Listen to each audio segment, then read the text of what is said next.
Vous êtes très nombreux à nous suivre sur Guinée Matin TV et sur nos différentes plateformes digitales. Mesdames et messieurs, bonjour et bienvenue dans ce flash d'information. Crime passionnel à Cancan, une femme atrocement tuée jeudi au marché d'Ibida dans le quartier Banankoroda. C'était aux environs de 13 h. La victime, Aminata Konaté, a été poignardée à mort par Bangali Traoré, son amant. Ce dernier la soupçonnait d'infidélité. Le procureur Marwan Baldé parle d'un meurtre commis avec préméditation, un crime passible de la réclusion criminelle à perpétuité. Dans un communiqué, le ministère de la Promotion féminine s'est indigné de ce crime et a promis de se constituer partie civile dans cette procédure.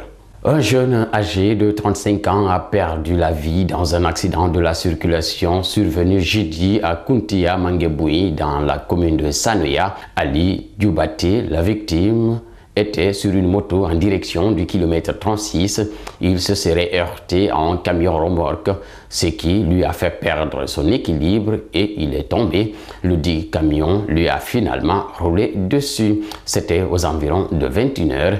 Il est décédé sur place et sa moto a été littéralement broyée. Le procès en appel de l'ex-président de l'Assemblée nationale, Amadou Damaro Camara, s'est ouvert jeudi à la Cour de répression des infractions économiques et financières. Cette première audience a été consacrée à l'exposé des motifs d'appel par les parties.